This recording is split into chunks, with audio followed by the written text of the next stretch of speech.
poder ter resultados como esse na internet sem precisar aparecer em vídeos no YouTube, então clica no botão aqui embaixo, faz a sua inscrição no meu treinamento Ranqueamento de Vídeos no YouTube, o Pulo do Gato, que lá eu vou te ensinar tudo que você precisa saber para trabalhar com o YouTube em vídeos onde você nem precisa aparecer. No vídeo de hoje do canal, atualizações sobre Marcos Paulo, Alan Franco, Mendes e David. Ainda, Pedrinho, grande destaque nos treinamentos do São Paulo. E mais atualizações de mercado da bola, de saída, caso Patrick e muito mais no vídeo de hoje. Então vamos embora pro vídeo. Do entreveiro com o Rogério Ceni tem a ver com essa decisão? Eu suponho que sim, e acho interessante a gente falar sobre isso. A não ser que seja uma situação completamente irreversível, um tenha dito, não trabalho com o outro, e nesse caso, né, o que o técnico diz, no caso de ser o líder do elenco, precisa ser levado em conta, não quero mais trabalhar com esse jogador. Mas é uma questão disciplinar, podem chegar a bom termo, podem resolver o problema, podem ou não podem. Mas, como clube, em se tratando de um jogador que teve a participação que o Patrick teve nesse último ano, os bons momentos que o São Paulo conseguiu alcançar, assim, você precisa fazer de tudo que estiver ao seu alcance, como executivo, como diretor, como presidente, quem quer que seja, para resolver a situação, se de fato se tratar de uma questão de relacionamento entre duas pessoas que podem trabalhar juntas, mas não precisam ser os melhores amigos. Afinal de contas, é assim que se faz em todos os lugares onde grupos maiores precisam estar juntos no dia a dia. Ninguém precisa ser o melhor amigo. É claro que o bom ambiente ajuda muito, melhora a convivência, melhora a experiência, talvez melhore até o resultado, ou aumente a possibilidade do resultado ser bom. Mas se não for assim, as pessoas têm que ser profissionais. Se o São Paulo não conseguiu fazer isso, acho que aí é um problema. Não se trata de um jogador qualquer, especialmente se a gente pensar que tipo de elenco o São Paulo tem. Queria trazer aqui um bastidor interessante do São Paulo nessa primeira parte de preparação aí de pré-temporada, né? Agora depois vem a segunda parte da pré-temporada, já é a preparação para o Campeonato Paulista, né? Dos contratados, dos jogadores que já estão treinando, o grande destaque que chama a atenção de dia a dia das pessoas, a diretoria, a comissão técnica, é o Pedrinho. Pedrinho que foi contratado por empréstimo, futebol da Rússia, está treinando muito bem, está bem fisicamente, está dando profundidade ao time, é o grande destaque dessa pré-temporada dos jogadores que estão chegando agora. Então, assim, ouvi muitos elogios ao Pedrinho, um jogador que está com muita vontade, está com muita determinação e está dando retorno porque a comissão técnica está gostando. Então, olho no Pedrinho porque os treinos estão muito bons. E a primeira informação é sobre o São Paulo, que decidiu não liberar o zagueiro Beraldo para disputar o Sul-Americano Sub-20, que vai acontecer agora no mês de janeiro. Convocação super bacana de vários jogadores importantes de clubes grandes. O tricolor que perdeu recentemente o Miranda não teve contrato renovado. Ficou sem o Léo Pelé, vendido para o Vasco. E ainda perdeu o Luizão a caminho do West Ham. O tricolor decidiu barrar a convocação do Beraldo, que vai ficar à disposição do técnico Rogério Ceni para as partidas do Campeonato Paulista. Resumindo, acho que vai fazer falta, mas também não acho que é o Kaká, meu. Beleza, foi, mas fala aí. Não, eu concordo com você, só duas ponderações. A primeira, não é o Kaká, ninguém que está saindo é o Kaká, mas estão saindo 12, né?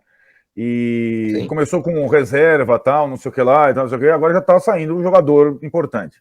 O que eu concordo que o episódio específico não justifica a permanência do Patrick, poderia ter saído na hora do xingamento, olha, seria justificável, mas tem uma coisa que acho que você está percebendo, que ninguém quer jogar no São Paulo do Rogério. Se é que você entende isso. Começa a ser um negócio, um para o outro, para o outro, para o outro, para o outro. Essa reformulação, ela também tem essa característica. Então o São Paulo está quase começando do zero com quem quer ficar nesses moldes com esse tipo de comando. É claro que o perfil dos que estão saindo, sobretudo esses mais experientes, você também identifica que uma certa panela que existia ali, né, de Reinaldo, Patrick, esses mais, Nicão mesmo, está sendo dizimada, e o São Paulo o Rogério, com esse São Paulo, vai tentar um novo time com novas lideranças. Dos mais experientes, aquilo que falou, ficou o que o Rogério mais se identifica, que é o Rafinha, certo? E da liderança estrangeira, o Caleri. Mas você entende o que eu tô falando? Isso, eu acho que, como uma temporada... O São Paulo tinha duas opções, a temporada foi uma merda. Ou ele tinha que trocar a comissão técnica, ou ele tinha que trocar o elenco. E ele decidiu trocar o elenco inteiro. né? Dissolvendo, inclusive, grupos. É uma decisão arriscada, porque não é fácil, tanto que o São Paulo só conseguiu trazer 3 até agora. Mas esse é o perfil. Aí cada caso vai ter na sua justificativa, né? A Unicão, a família não se adaptou a São Paulo, o outro não sei o que lá, não sei o que lá, não sei o que lá, né? E a gente dá para entender nas entrelinhas que tem uma questão ali de uma reformulação meio forçada com a manutenção da comissão técnica e troca do elenco das principais lideranças. Sim, concordo com você. Na queda de braço da diretoria entre a comissão técnica e o elenco, fechou com o Rogério. E aí, sim, você falou assim, a temporada do São Paulo foi ruim. Foi ruim muito por causa do Rogério, sem dúvida, mas também por causa dos jogadores. Né? O Patrick à parte. Sem dúvida. Os jogadores também não entregaram. É que alguns, sobretudo o Patrick, tem aquele caso. Esse entregou, né? O Esse Patrick, entregou, sim. Entregou, mas fez o que fez também, xingou e tal. Exato. Bom, um que poderia sair, que também é cheio de si, tarará, não só vai ficar, como vai ser o camisa 10, que é o Luciano. Isso. Pois isso já foi. Esse não tem o perfil de trombar com o jogador, com o treinador e falar, então eu vou embora, sai reclamando toda hora. O perfil do Luciano é muito, muito desse jeito. E vai ficar com a camisa 10. Exatamente. É curioso, né? Porque, de fato, é um jogador que tem. Você sabe que agora já é o São Paulo o clube que ele mais tempo defendeu na vida dele, né? Que é um jogador que se desgastava e saía. Em todo lugar, né? Exato. O Luciano, por incrível que pareça, ele surpreendeu o Rogério menos pela parte técnica, mais pela parte extracampo, liderança, mobilização e tudo mais. E ganhou pontos com isso no final da temporada. E aí, cara, e voltou da pré-temporada mais magro. Aquela coisa que o Rogério falou do peso, tá? O Luciano foi um dos que se reapresentou de forma exemplar. Fora o cabelinho novo visual e tal. E aí, quando teve a situação do Nicão, ele pediu a camisa 10 para ficar com a camisa 10. O Rogério e a diretoria acharam uma boa e colocaram. Então, o Luciano está dentro dessas. Ele poderia se encaixar naquela panela que está saindo, né? Mas ele é visto como uma liderança ele é visto como uma liderança positiva hoje e fica com a camisa 10. Outro que surpreendeu nesse aspecto e já estava na lista de dispensas, praticamente, foi o Luan. Ninguém estava contando. Aí o cara se apresentou, você viu as fotinhas lá, né? Vídeo. Eu vi, tava fininho. 7 quilos mais magro. Então, uma diferença grande. Então, o Luan, que em princípio vai começar a temporada atrás de todos os outros volantes, era uma moeda de troca, não está sendo mais considerado uma moeda de troca, porque voltou, assim como o Luciano e outros. Então tem gente querendo ficar também, você entendeu, Tirone? É aquilo. O Lisieiro, que voltou do Inter, topou jogar na lateral esquerda, também voltou mais magro. Tal. Então tem aquilo, também tem assim, não é só... Eu acho que acabou o biquinho agora, também, tem esse aspecto, sabe? Não tem ninguém de biquinho. Tem pouca gente, mas quem ficou não tá de biquinho, se é que você me entende, né? Mínimo, né? Bora falar sobre o São Paulo e mais especificamente Lucas Moura. Tenho contado para vocês que a partir do momento em que o Lucas decidir voltar ao Brasil, ele escolherá o São Paulo. Resta saber se ele já vem em julho de 2023 ou se ele ainda tenta mais uma aventura no futebol europeu. E o atual momento dele no Tottenham joga a favor do tricolor. É que o Lucas convive com uma lesão na panturrilha que tem o impedido de jogar. Inclusive, isso foi tema na entrevista coletiva do Antônio Conte. Só para te posicionar e atualizar, o Lucas está fora há 42 dias por conta desse problema na panturrilha. Perdeu durante o período 8 jogos. Temporada para lá de discreta, só 11 partidas, nenhuma delas completa. E somente em 2 jogos o Lucas Moura foi titular absoluto. Por que eu digo que isso tudo conspira a favor do São Paulo? Pro tricolor, quanto menos o Lucas Moura aparecer, melhor, para não chamar a atenção de clubes rivais. E quando eu falo em clubes rivais, não imagino que ele vai estar em um clube de ponta, da Espanha, da Inglaterra, da França, mas um Sevilha, a Roma, times desse naipe poderiam ser bom caminho para o Lucas antes da volta ao Brasil. O Lucas tem batido na tecla de que com apenas 31 anos de idade ainda poderia jogar mais 2 anos lá antes de voltar em definitivo para encerrar a carreira no São Paulo. Diante dessa escassez de jogos, de uma temporada bem baixa, bem ruim, talvez o Lucas não tenha ofertas e aí nesse caso aumentam as chances dele ser contratado pelo São Paulo. Se você imagina que o Lucas poderia chegar ao São Paulo em janeiro, negociação completamente descartada, sem chance alguma. Queria só, antes de mudar de assunto, trazer a entrevista, as declarações do Antônio Conte sobre o futuro do Lucas Moura e a atual circunstância. Ele fala o seguinte, abre aspas, Sobre o Lucas Moura, não o tivemos desde o início da temporada e nós seguimos sem tê-lo. Ele tem esse problema e está lutando para encontrar uma solução. E é claro que é uma situação difícil para o Lucas. E eu tenho um bom jogador no meu elenco, mas ele nunca está disponível. É como se eu não o tivesse. O Antônio Conte ainda completa com a seguinte frase, abre aspas, é uma pena porque, repito, estamos falando de um bom jogador, um bom homem, mas ele está lutando muito para resolver esse problema e eu não sei qual será o futuro dele. Fecha aspas, essa última frase é a mais importante de todas. E você, gostaria do Lucas Moura no seu time do coração? Use o espaço para comentários e deixe a sua opinião. Bom, agora o que o torcedor do São Paulo quer ouvir, quer saber desses caras aí, Mendes, Alan Franco, Marcos Paulo e David, são os caras que o São Paulo precisa trazer, porque senão não vai ter nem time, além de zagueiro, né? Bom, o Alan Franco é o zagueiro. Exato. Precisa trazer esses caras. Tá encaminhando, mas nada fechou, certo? Ainda mais fechou. agora. Os mais próximos, as negociações com os 4 estão adiantadas. A questão do Mendes, até o Vene Casagrande postou o acordo, 3 anos, tá? O Mendes acaba o contrato dele com o time da Major League Soccer agora no final de dezembro. Ele fica livre e, de fato, já palavrou o São Paulo com seu empresário um contrato de 3 anos a partir de janeiro de 23. Ele é esperado em São Paulo entre o Natal e o Ano Novo, vamos ver, para assinar esse contrato. Estaria na reapresentação do time. O time agora entrou em folga de final de ano, só volta em janeiro. Natal e Ano Novo. Ele estaria na reapresentação do time definitivo em janeiro, junto com o Arboleda, hein? A ver. É o volante que foi titular da Seleção do Equador na Copa. É um segundo volante, mas também joga com o primeiro. É um bom reforço. Falta o chamego, a assinatura. Em relação ao Marcos Paulo, do Atlético de Madrid, que já está no Brasil há algum tempo, no final de ano, o Atlético concordou com o empréstimo ao São Paulo. Falta também a assinatura de contrato, mas empréstimo de 1 ano, durante 2023, já está apalavrado também. Esses dois estão bem mais próximos. O David, o São Paulo entrou em acordo com ele. Agora o Internacional está fazendo um jogo duro, está querendo uma compensação. O Internacional estava esperando levar o Igor Gomes lá atrás, lembra? Aí o Atlético atravessou e fechou com o Igor Gomes.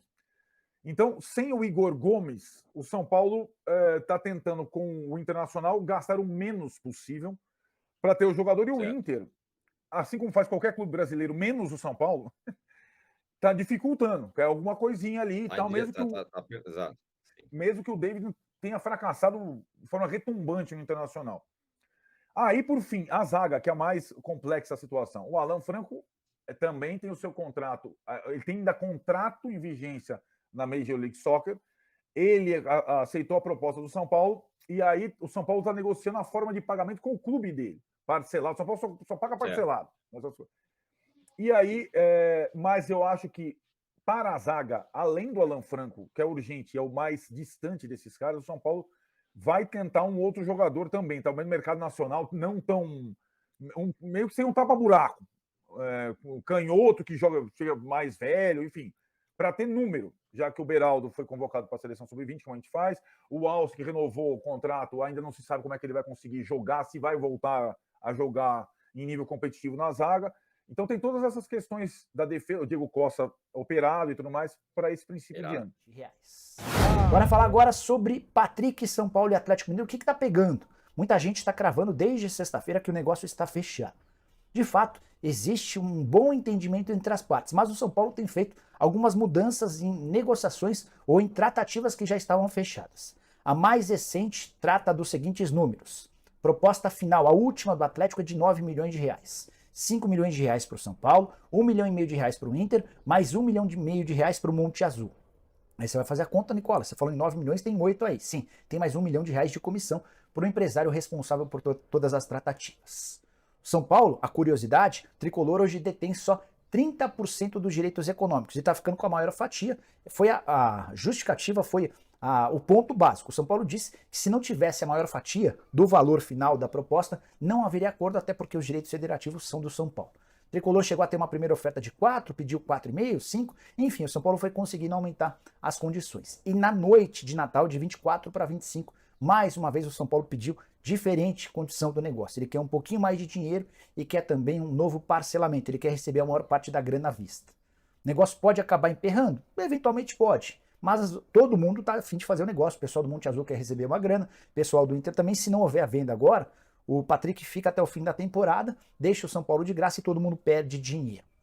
Só para lembrar que o Patrick deixa o São Paulo por causa do Rogério Ceni, tá? Houve aquela briga no ano passado, cheguei a dizer que o Rogério afirmou aos dirigentes do São Paulo que contaria com o Patrick para a temporada de 2023, mas nem os dirigentes, nem o próprio jogador estão convencidos de que de fato o Rogério Ceni vai levar essa história adiante. Diante do interesse do Atlético Mineiro em contratar, com o Cudê bastante interessado, o Cudê chegou a ligar para chamá-lo de volta, eles trabalharam juntos nos tempos de Internacional, a coisa deu uma bela avançada, o Patrick inclusive vai receber mais no Atlético do que receberia no São Paulo, a tendência é que o acordo saia, embora o São Paulo sempre tentando aumentar um pouquinho as condições do negócio. Vou ficar atento a essa história, qualquer novidade trago detalhes para vocês, beleza? Já começa falando de duas boas notícias, né? A primeira é que o São Paulo se colocou à frente da CBF e falou que não vai liberar o Beraldo. Palmas, porque deveria ter feito isso com o Valse. Foi lá que o Valse se machucou e tá quase 3 anos sem jogar. Não agrega em nada hoje em dia, infelizmente, seleção brasileira. Ainda mais, muitas vezes manda o jogador machucado. Então, São Paulo foi bem, não tem jogador na posição. Então é fundamental a presença do Beraldo no início da temporada pelo São Paulo. Outra, é uma ótima notícia, são os treinamentos aí do Pedrinho, parece que tem ido muito bem. Assim como o Luan volante. Então quem sabe esses reforços aí possam vingar esse ano. Coloco o Luan também como reforço, né? Porque desde outubro de 2021, né? 21 ou 20, agora eu me perdi no tempo aqui, 21 que o Luan se machucou no joelho e não conseguiu voltar do mesmo jeito. Então é isso, pessoal. É o São Paulo aí. Essas boas notícias. A saída do Patrick. O jogador quer. Se ele quer, não tem o que fazer. Então manda aí. Vamos jogar quem quer jogar com o Rogério Ceni. E esperando que o Rogério Ceni consiga calar a boca da crítica, da mídia, né? Com bons resultados. Quem sabe com campeonatos, né?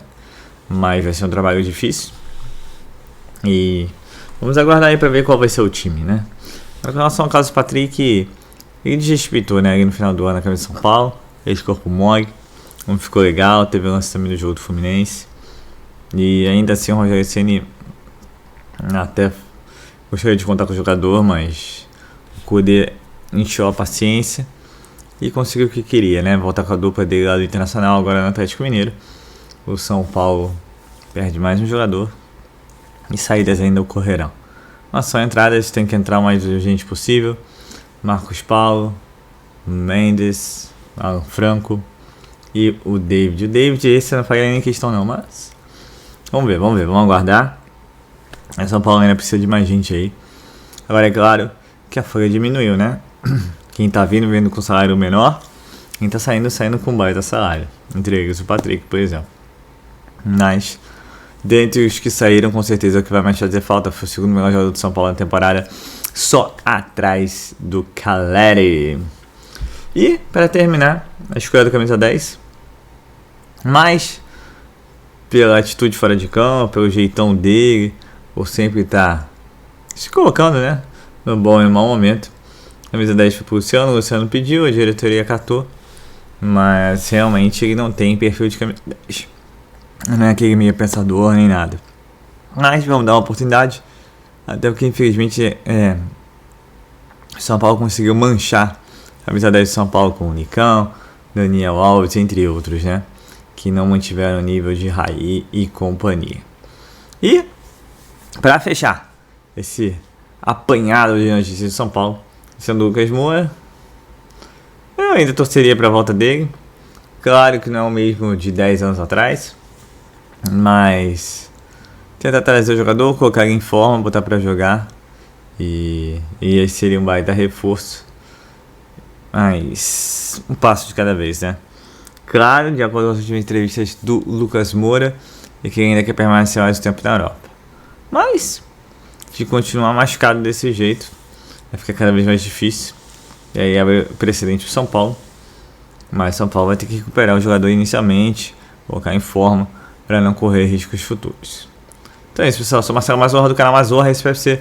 E se você quer ficar ligado nas últimas notícias, novidades do São Paulo Futebol Clube, não deixe de se inscrever no canal, ativar o sininho para notificações. E se puder nesse vídeo, deixa aquele likezão, tá ok? Saudações cores, uma ótima semana a todas. Lembrando, a última semana do ano de 2022. Depois começa tudo de novo. E valeu! Quer aprender a ter resultados como esse na internet sem precisar aparecer em vídeos no YouTube? Então clica no botão aqui embaixo, faz a sua inscrição no meu treinamento Ranqueamento de Vídeos no YouTube, o Pulo do Gato, que lá eu vou te ensinar tudo que você precisa saber para trabalhar com o YouTube em vídeos onde você nem precisa aparecer.